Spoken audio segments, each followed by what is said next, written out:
തിരുവനന്തപുരം ജില്ലയിലെ ആര്യനാടുള്ള ഒരു സാധാരണ കുടുംബത്തിൽ ജനിച്ച പെൺകുട്ടിയായിരുന്നു അനുമോൾ. കഠിനാധ്വാനിയായ ഒരു റബ്ബർ ടാപ്പിംഗ് തൊഴിലാളിയായിരുന്നു അവളുടെ അച്ഛൻ. ദാരിദ്ര്യവും ബുദ്ധിമുട്ടുകളും നിറഞ്ഞ ബാല്യകാലമായിരുന്നെങ്കിലും ഒരു നടിയാകണമെന്ന സ്വപ്നം അവളുടെ മനസ്സിൽ ചെറുപ്പം മുതലേ ഉണ്ടായിരുന്നു. പഠനകാലത്ത് തന്നെ ചെറിയ ജോലികൾ ചെയ്ത് കുടുംബത്തെ സഹായിച്ച അനുമോൾ പിന്നീട് ടെലിവിഷൻ സീരിയലുകളിലൂടെയും സ്റ്റാർ മാജിക് പോലുള്ള റിയാലിറ്റി ഷോകളിലൂടെയും മലയാളികൾക്ക് സുപരിചിതയായി. അവളുടെ സ്വാഭാവികമായ പെരുമാറ്റവും ചടുലമായ സംസാരവും പ്രേക്ഷകർക്കിഷ്ടമായി.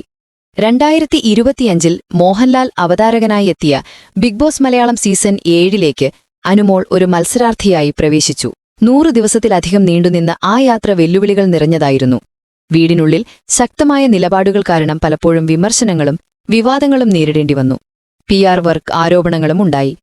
എങ്കിലും തന്റെ ആത്മാർത്ഥതയും വൈകാരികമായ പ്രതികരണങ്ങളും ഗെയിമിലെ സ്ഥിരതയാർന്ന പ്രകടനവും കൊണ്ട് അവൾ പ്രേക്ഷകരുടെ ഹൃദയം കീഴടക്കി. ഷോയുടെ അവസാന ഘട്ടത്തിൽ മത്സരാർത്ഥിയായ അനീഷ് ഉൾപ്പെടെയുള്ള ശക്തരായ ഫൈനലിസ്റ്റുകളെ മറികടന്ന് മോഹൻലാലിന്റെ കയ്യിൽ നിന്ന് ബിഗ് ബോസ് സീസൺ 7 കിരീടം അനുമോൾ ചൂടി. 42.5 ലക്ഷത്തിലധികം രൂപയും ഒരു പുതിയ കാറുമായിരുന്നു സമ്മാനം. സാധാരണ ജീവിതത്തിൽ നിന്നും ബിഗ് ബോസ് വേദിയിലെ വിജയകിരീടത്തിലേക്കെത്തിയ അനുമോളുടെ യാത്ര സ്വപ്നം കാണാനും അതിനായി കഠിനാധ്വാനം ചെയ്യാനും തയ്യാറുള്ള ഏതൊരാൾക്കും പ്രചോദനമാണ്. ഈ വാർത്ത ഇഷ്ടമായാൽ ലൈക്ക് ചെയ്യൂ, ഷെയർ ചെയ്യൂ. നിങ്ങളുടെ അഭിപ്രായം കമന്റായി രേഖപ്പെടുത്തൂ.